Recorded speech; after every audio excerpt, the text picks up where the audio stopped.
We're delighted to have Professor Ariel Rubinstein in Cambridge with us for this year's Marshall Lectures. Professor Rubinstein is a professor of economics at Tel Aviv University and New York University. Among many other honours, Professor Rubinstein is a fellow of the Econometric Society, the Game Theory Society, and the European Economic Association. In sharp contrast to economists' standard focus on markets and prices, his Marshall Lectures will cover norms, social status, and power as a way to resolve resource allocation problems. This promises to be quite a change for normal economists, and certainly for students who are usually taught in terms of prices and markets. What can we learn from this new way of looking at resource allocation? Well, the question is going down to the question of what is economic theory about. And the way that I see economic theory in general is not as a practical tool. I see it as a collection of models, a collection of stories. It's a part of culture. And this particular lecture, as many other of my papers in the last several decades, are actually within the discourse inside economics.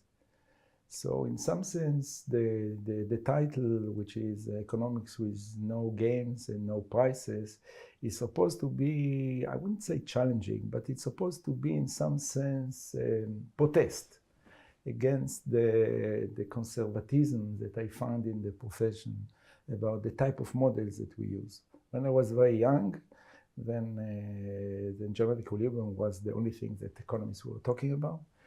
Later, game theory became a sort of the tool number one in economics. What I wanted to say, okay, this is a collection of models, this is a collection of models, this is a collection of stories, this is a collection of stories. There is no true story, there is no true model. Models are stories. And I want to just to demonstrate some type of models, very formal models. In this respect, it's like models in game theory or in general equilibrium, which are with no games and no prices. That's extremely interesting. And to pick up on that, one of the criticisms we often get from non-economists is that these models, they might tell one story, but they also spit out what might seem like implausible conclusions, or ones that just don't feel right to us. Mm-hmm. Is this a fair criticism of models and the modeling process, or should we stand by models that we think are good, regardless of what they seem to yield?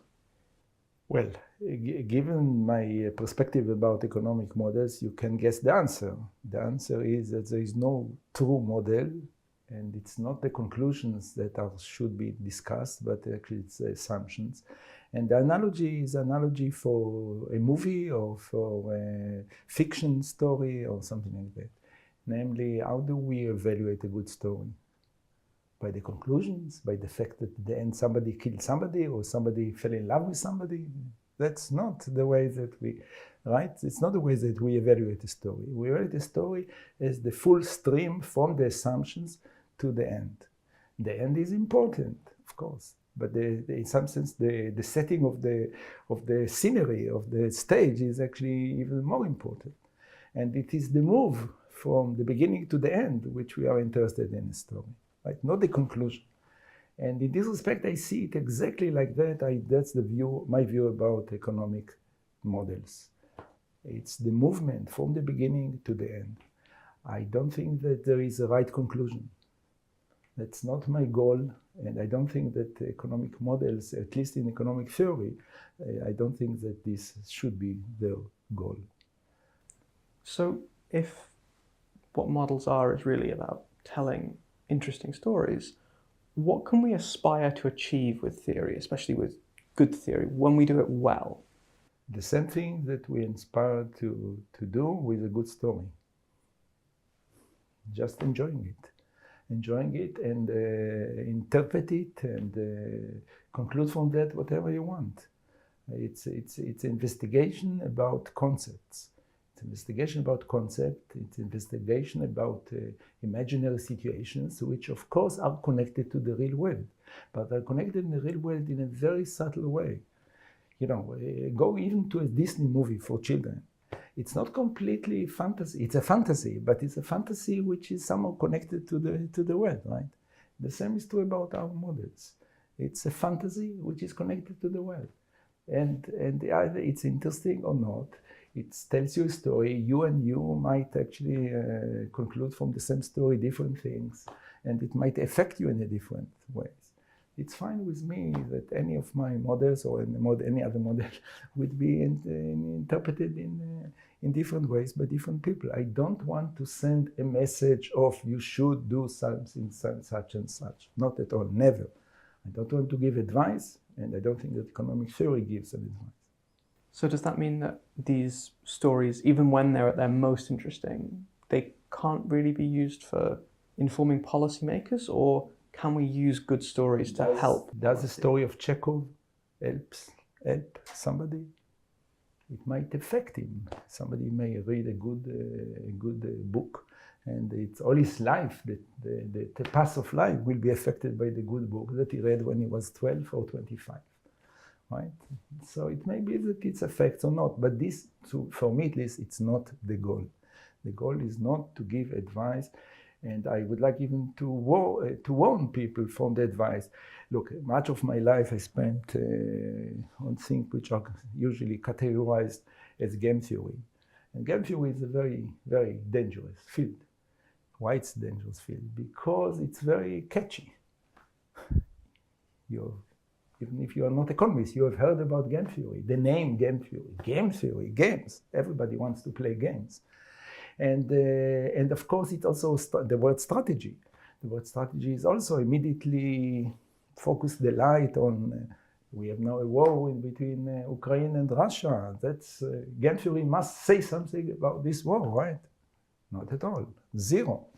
Nothing, to my perspective. But there is a risk. Why game theory is dangerous in a sense? It's dangerous because it's tempting to say my view is such and such, because game theory says something like that, and game theory is science, and game theory are professors and Nobel winners and so on and so on, so they must say something about the world. I don't think so. So is there a risk that economic theory does more harm than good if we're taking the wrong things out of it? More, that judgment, that would be a little exaggeration.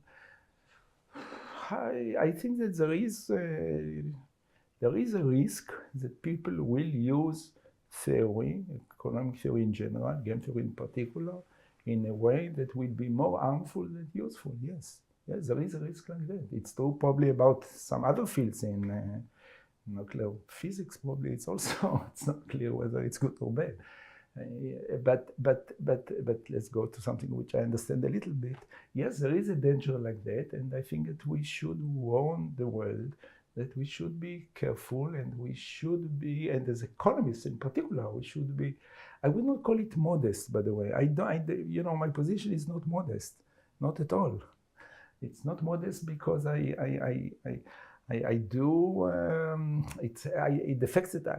true that I don't say that I can say something to the government or to the Biden how to deal with the war, and even not to the Israeli Prime Minister about the Israeli-Palestinian conflict. So it's not only that, but the position that I take, that I say categorically that I don't believe that game theory can say anything about any conflict like that, is not a modest position. I take a stand. So it's not modesty, but it's a very strong view that I feel that I should warn, and I should express my voice against such a use. In a slight change of tack, you commit to making all of your books and your articles freely available on the web. What's your motivation for this? Well, my motivation is selfish and not selfish. Selfish, I want people to read them. And why should I have any burden? It's in order to get some pennies or some dollars. That's a sort of motivation I prefer not. Number one. Number two, I should, and again, I think that it's also a little bit immoral to ask for money for my books. I'm paid very well as a professor, and that's my job. I'm paid for writing books. So why should somebody else pay me for the book. There are expenses, but these days actually the expenses are very small. You know, you can just put the book on the web and it will be read. That's all. The little that should be the presses should be compensated for their goodwill and good work, and but that's all. So that's my position. And again, I don't want to make money from books. I don't want to make money. I'm not against making money. Somebody wants to make money, it's fine. But I don't want to do it, and therefore I put it on the web free. Thank you very much, Professor Rubinstein. We're really looking forward to your Marshall lectures over the next couple of days.